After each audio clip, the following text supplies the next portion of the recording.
Welcome to the Talent Show. Woo! Welcome to episode number 10. We got it. We in double digits, my friend. Welcome to episode number 10 of Cardinals Talk. I'm Dalen Flowers. He is my good friend, my good partner, Russ Eddins. And welcome to Cardinals Talk, where we discuss our love, our passion, and our little, I guess you could say, in-depth analysis of the St. Louis Cardinals. I know it's been a few weeks. School is over. I'm officially a college graduate, so you should start seeing more of us now because I have a little bit less on my plate right now. But excited to see you guys. Appreciate you guys tuning in. Welcome to the Dalen Show. If you're new, please hit that subscribe button. It helps us keep growing the show. Leave a like as well. And also comment something that you want us to talk about in the future, or if you have any thoughts about what we talked about in this episode. But I'm not going to yap too much about all that. Welcome again to the Dalen Show. Man, Russ, Cardinals, I mean, we're still sitting pretty hot, man. Third in division, 2 games behind the Cubs. Just lost the series to the Pirates, but also won the series to them a few weeks ago. Last time we recorded, it was right after the Astros series. So going into the Marlins, Mariners, and the first Pirates series, and we capped off some of those series good. Beat the Dodgers. Had some battles with the Brewers. Padres series was very exciting baseball to watch that weekend. Beat the Athletics series win against the Royals, and then lost series against the Pirates. But my friend, we are May 22nd as we are recording this. We have talked about the importance of being on the right formation as you go into June. 28-21, 2 games behind the division leaders. I know losing the Pirate series is kind of a dampening in that, but you kind of expected something like that to come at some point. But from an overall standpoint, how are you feeling about the team at this current time going into June? Only 8 days away from June, or 9 days away from June. I'm really happy with what they've been playing, obviously. And, last year at this point, we were kind of like, oh, they're playing decent. I remember that. But now they're playing even better than last year. And the question was going into June. But throughout that 2-month stretch of playing well, they had no national media attention, and now the national media is on them because of the whole Tarps Off thing. And Oli Marmol has flipped the script. He's like a good guy now, all of a sudden, and people like Oli Marmol, like Oli. So that's great for him. I think it's really cool to see the team finally come back to some form of relevance, I guess. And they do hold a playoff spot right now. I mean, they're 2 games out. I think the Phillies are not in the playoffs right now, so the NL East is only a 1-team playoff. It's only only a one playoff division, and then the Dodgers, Pods, with the 2 from the West, and so the Central right now is sending Brewers, Cubs, Cards. So that's really good for the Central. So right now they do hold a playoff spot. I think they hold that last spot. The Padres 1 game better right now, so they would hold the last spot. But yeah, I mean, I feel great about the team. It's awesome. And obviously June's a big month for the deadline and whatnot. I feel like we should be talking about deadline. It's 2 months away, but June's a pretty big month for that. So I think everything they're doing is pretty sustainable. So hopefully they can keep it going. Yeah. Yeah, man, it's been fun, man. And I feel like we have not been able to say it's been fun watching Cardinals baseball for a few years now. And I love the point you threw in about Ali Marmol that I kind of want to chat about really quick. It kind of feels like he's, what's the word I want to say? I guess being accepted by Cardinals fans now, which is, for me, kind of relieving. I wouldn't say I was ever a guy that was saying it's time for him to go, but there still are a lot of times where I'm questioning his decisions, questioning if he's fit for the job, et cetera, et cetera. But to finally see him, I guess, kind of be embraced by the fans for a collection of reasons. Obviously, winning builds onto that. And like you said, when you kind of started talking, we're getting that national media attention from the Tarps, and shout out to those guys, man. They've been incredible, and you can't sit here and tell me that they aren't boosting the players' confidence and energy as well at times, even though I know the offense has kind of struggled over the last 2 games. But he's really bought into becoming a fan favorite, but also, like I said, winning matters. No one's going to show up to the games if you aren't competing and winning in general, if you're not having players that are showing up on a day-to-day basis, if you're not having the mindset of getting this franchise back to historically where they have always been at. And so, number one, they're winning. So that builds into it. But also, I think from a standpoint of him being young and understanding that, hey, we got to keep getting these guys back in the stadium, and that is really important from a media standpoint, but also the confidence of the players is also really important. So I love that you bring that up, because now I want to jump really quickly into saying and giving my props to Chaim Bloom. For me personally, I think he deserves a lot of credit, because you're already seeing the turnaround effects of what he's done this quickly. Like, my friend, if you sat here and told me going into the end of the May that we'd be 7 games above 500, only 2 games behind the division leaders, and like you said, we currently have a playoff spot, I'd more than happily say I'm happy. I'd have joyfulness. I'm positive, and I am. This team has been rolling. The pitching is doing well in a lot of different aspects, and the bullpen is slowly, I hopefully want to say, coming along. Like they're having good games, or they're still having bad games, but I'm seeing a little bit more inconsistency from them.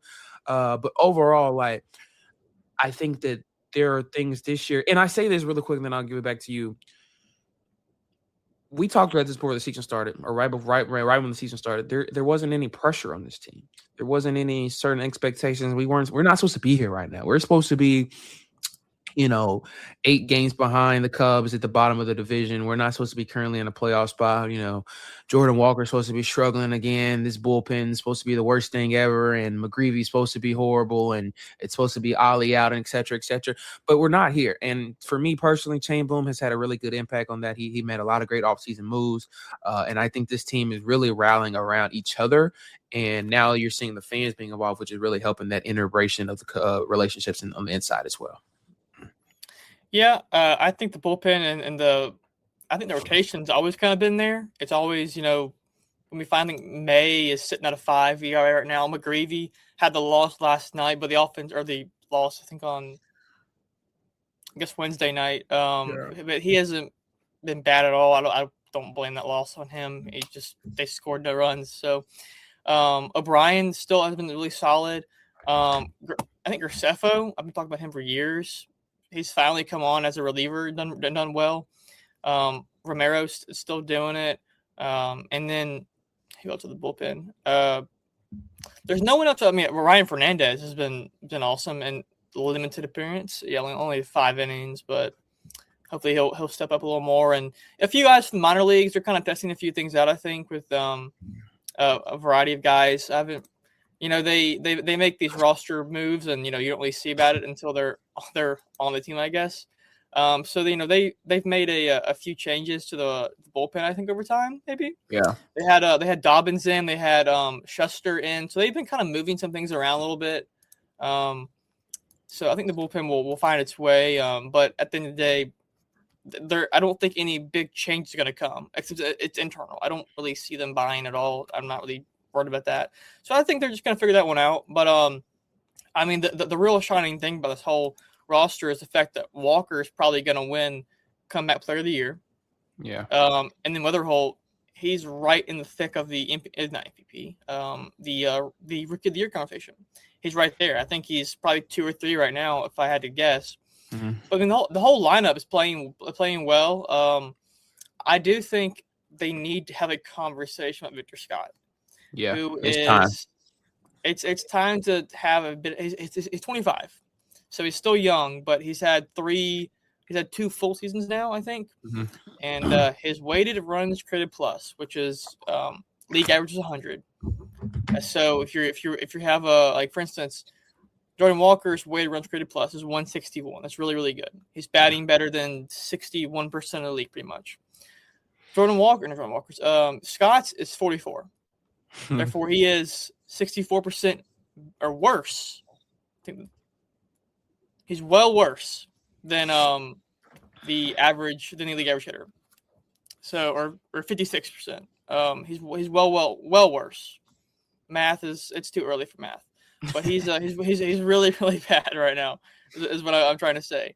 So I think you have to have a conversation about him. And Newbar rehab is in rehab right now, so that's coming up soon. Yeah.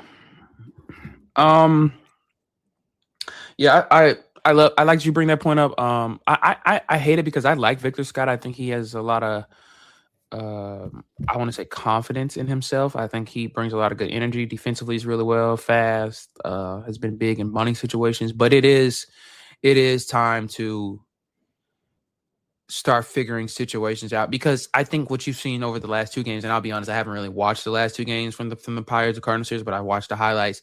It is now time for those 7, 8, 9 hitters to start being able to kind of produce and be beneficial, because every game you're going to see those moments come up where the 1, 2, 3, the middle of the order aren't able to produce, runs, and that happens. It's baseball. And so Victor is a guy that I love in their clubhouse, but from a performance standpoint, it is definitely time, like Russ said, it's time to kind of have a conversation out there. But for me personally as well, and Russ may disagree, and you guys may disagree as fans, I don't know how I feel about Lars Newbar either.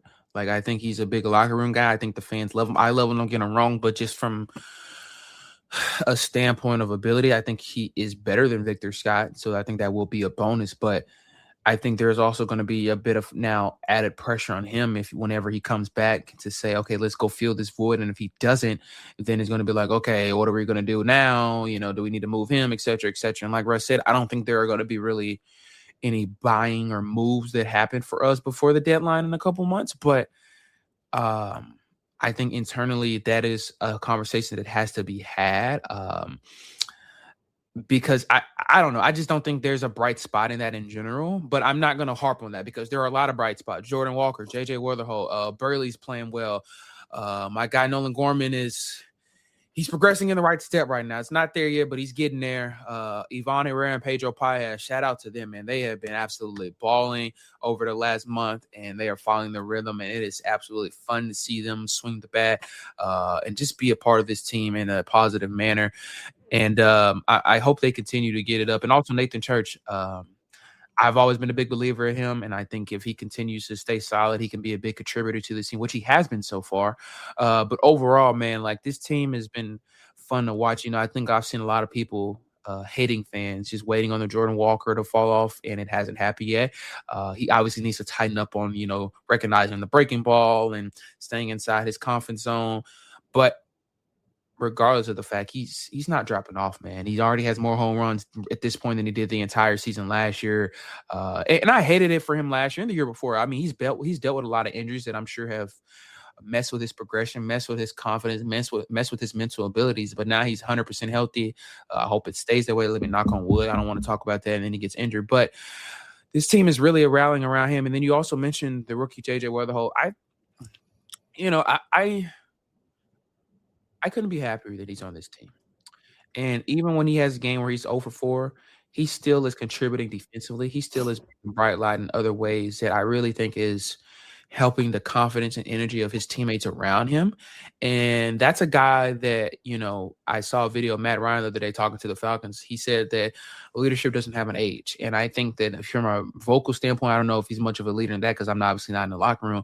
But I think from his pure actions, his energy, his ability, his attitude, and always willing to give 100% on the field, on the diamond, whatever you want to say, is really affecting his teammates. And so I just couldn't be happier JJ Weatherholt is the St. Louis Cardinal. That's all I'm going to say about that. Like, I'm loving this kid. I'm excited to see how his career is going to unfold. But right now, I love absolutely everything about this kid.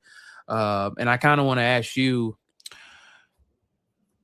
from that standpoint, what is the next step for this offense? We have talked about the big possibilities of June offense.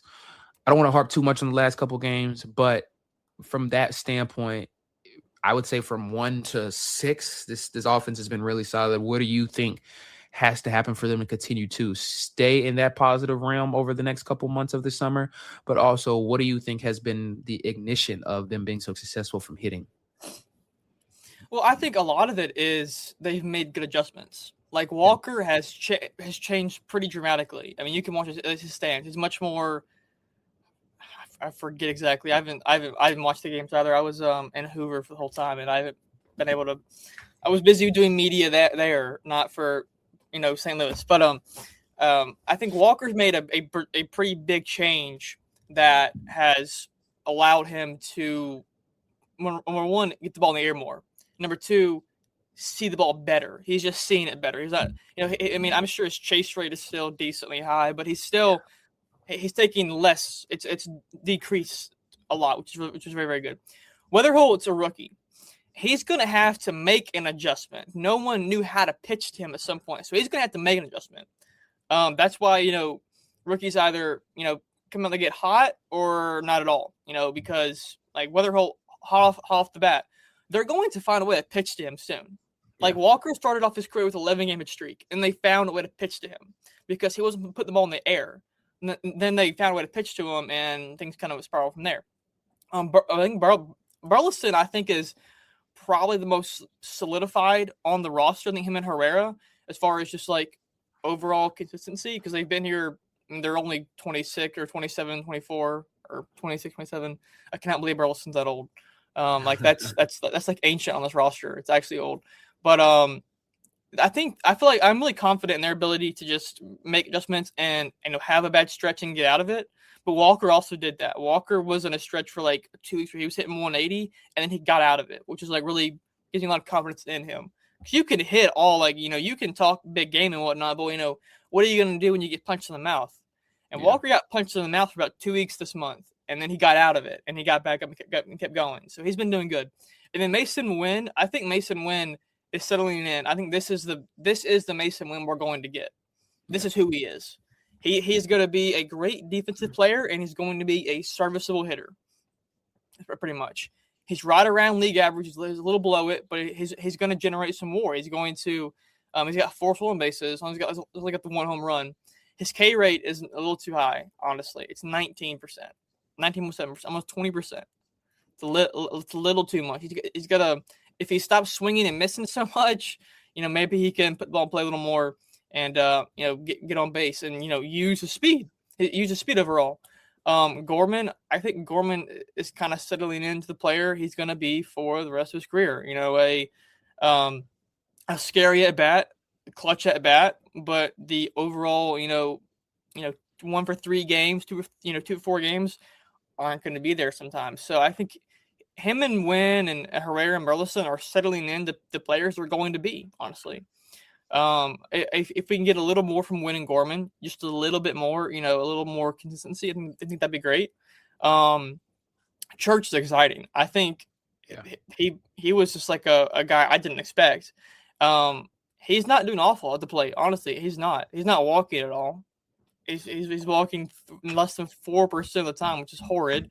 But I mean, he's producing more than Victor Scott, and that's really his competition. And then that 9 spot is a combination of Fermin, Pazzo, and Urias and Victor Scott, who is we talked about not quite doing it this year. So I think really it's going to come down to if, Walker and Weatherholt can make those good adjustments. And if some of those mainstays like Burleson, Herrera, Winn, and Gorman, if they can, find a little bit more. Because right now they're sitting at 4 players, almost half the roster or half the lineup, is well above league average, which is really, really good. And they're doing it in a variety of ways. So I think what they're doing right now is sustainable, but ultimately they're going to have to find a way to, make the adjustment here in about 2 weeks when teams start to kind of figure them out a little bit. Yeah. And I'll say this really quick. The Paez Herrera combination is kind of ignited over the last couple of weeks, especially since we last kind of got on. And I'm excited to see how they're going to turn out for the rest of the season. So I love that standpoint. I actually kind of want to get your thoughts about them really quickly. Just Pedro and Ivan. Like, Ivan is always been the power guy, but now he's finding that rhythm in other areas as well. And also just his energy is really impactful for the team. So how are you feeling about the catcher duo at that point? I think it's a catcher trio, honestly. Herrera, Pazzo, and Paez. They're all really, really good. Really, they not. I know, obviously, we are Ole Miss reporters. The running back room at Ole Miss consists of 5 running backs of very diverse skill sets. I don't know what they are yet. We haven't seen them play, but they're very diverse skill sets. It's kind of like that. You have 3 players who can all probably DH at times. Obviously, you'd want Herrera as that main DH. We have 3 players who have decent, distinct skill sets. Herrera is more your power hitter. I think Pazzo is more defense first, and then Pages can honestly surprise you a little bit. And not maybe put one over the fence, but he can definitely clutch up a little bit. I think it was Pazzo who had the game winning hit a few days ago when the Tarps Off thing first started. So I think they've it's kind of the running back room. They're all there for a reason, and they all have diverse skill sets that help the team win. Because carrying 3 catchers, I guess it's not too uncommon, but I remember 2 used to be like the more common thing. I think 3 was a little different for the Cardinals after so long with Yachty. I think it's awesome to have those 3 catchers that can go out and do it. But what's really awesome about it, they all kind of have their own thing. They all have their own role on the team, despite being on the same position. I think that's really helpful.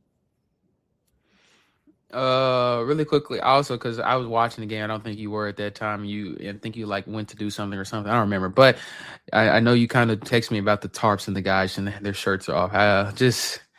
What are your thoughts about them? I've seen now other fan bases do it. I know we weren't the ones to start that. Like I know Oklahoma State fan did it a couple years ago and said I don't really care, but I think in baseball that is so cool, especially on midweek games, especially with this franchise. If Cardinals fans know this. If you don't know this, we've been horrible the last few years. We've had losing seasons. Fan base is not interested, and you've seen Busch Stadium a lot recently, empty. Well, not completely empty, obviously, but not the place that we once knew it as to be in the place that we watched it growing up. And to see those guys out there acting like it's a college football game on a Saturday night is for me it's fun. I know for the players it's fun, and obviously for Marmol, he saw that as a ticket to say, I see you, let's get some media attention out there, but also let's build that and say, other fans, we need you out here as well. So I just want to hear what you feel about the Tar boys and how they're maybe affecting the team as well. I think they made a T-shirt about it, and then the Cardinals sold T-shirts. Yeah. So it's awesome. I mean, I mentioned at the top of the show doing we have a larger presence in the national media now. Yeah. That's why because of that, and Marmol has been a good guy because of that. He's kind of turned the script around. And that's really kind of what you need to have a special season. You need that one moment that sparks you. A few years ago, I remember from the Mets, it was Grimace. Remember that when Grimace came on the field, did something, and they went on a huge run. Yeah. It was Grimace, and you have I think that's probably the best example of the past 5 years. But you always have the rally squirrels in games, something that kind of they come to the field, and then suddenly the game changes and flips around. That was kind of our moment, for the year. Hopefully, they're playing good baseball, and the question is this gonna happen? Is this legit? Is this a playoff team? And then it happens, and it's oh, well, yeah, they're maybe that solidifies it. Maybe that solidifies it as the moment that we became truly legit. And we'll see. But I think from a fan perspective, it's just nice, and it's nice to see a full Busch Stadium. It's great, and I just hope the team can keep doing it. But even if they don't, I mean, I'm kind of convinced that the stadium's still going to be full and still going to be having more people because, you got Walker and Weatherholt, and they're just balling out and having a good time.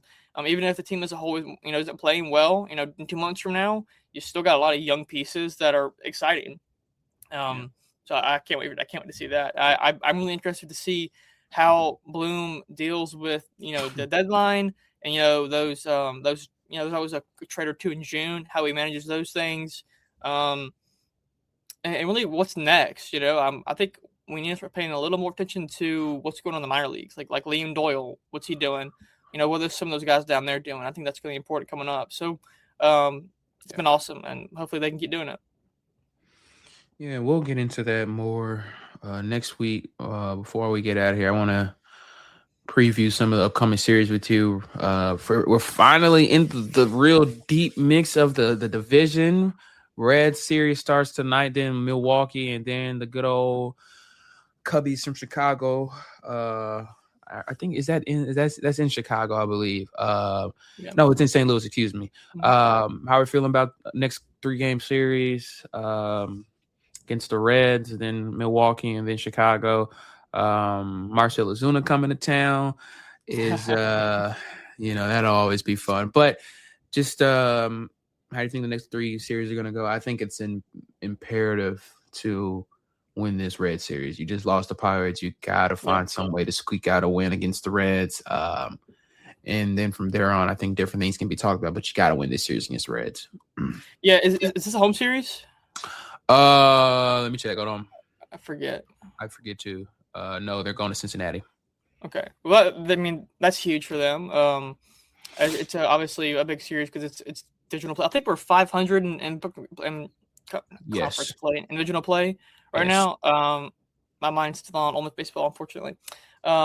So they took 2 out of 3 from Pirates at first, lost 2 out of 3 Pirates, and then one of the Brewers games get rained out. That's huge, actually, because that's going to set up a doubleheader down the road, I'd imagine. I'm not sure what they did with that. They just didn't play game 3. But this series is huge. You know, the Reds and Pirates are tied right now for that 4th spot in the division. They can claw back, and I don't think they can't surpass the Cardinals with this. I don't think if they swept them, that would put the Reds. Yeah, the Reds would overtake the Cardinals with a sweep. So it's really. I mean, you can kind of put the Reds, a little further back with the series win this week. Kind of, get a little more cushion between you and them. So I think that's going to be huge. And Cubs and Brewers, that's going to be even bigger, coming up into May, early June. Got to have it, got to have a really good trip here. To Cincinnati. We always play well in Cincinnati, really. But got to have a couple wins here for sure. Yeah, I think, like I said, getting a win against the Reds is going to be important because you go into Milwaukee, they just swept the Cubs. They're hot. They're feeling their momentum. They're having that confidence run. Yeah, they are. So you kind of want to go into that Milwaukee series is as ecstatic and as healthy and as confident as you possibly can, because I think you have a little bit more chance against the Cubs, especially that being at home. And Milwaukee is a team that you hate to kind of say it, but it being in Milwaukee too, they're looking dangerous right now, man. It's not just easy to sweep anybody, especially the division rival. And the Cubs were getting into that momentum, but Milwaukee really, honestly speaking, like I only watched the first game against that series, but from a pitching standpoint, they really dominated Chicago and got bats going when they needed to in the right moment. So winning against the Reds is going to be really important. I don't know who's going to be on the mound tonight. Don't know, it's Leahy for us. Okay, so Kyle Leahy's on the mound tonight. Yeah, and the Brewers play the Dodgers this weekend. This weekend. Okay, so there could be a lot of shifting standings, wild card placements, NL standing in general over the next, I would say, week and a half. Sure. So excited to see all that, how that's going to mix out for the Cardinals. My friend, good to see you. Hopefully, no, I'm not going to say hopefully. We'll be back next week after. Let's do this. Hopefully fans will get back to you right before the Cubs series. So after the Reds and Brewer series, you should see us again. But we appreciate you guys tuning in. If you're new, like I said from the beginning, hit that subscribe button. We're excited to have you here. And just comment what you're thinking about the Cardinals, who are your standout players so far this season, and what can the outlook look like for this team? Can this team actually make the playoffs? So we'll see. We appreciate you guys tuning in. We will see you guys next week.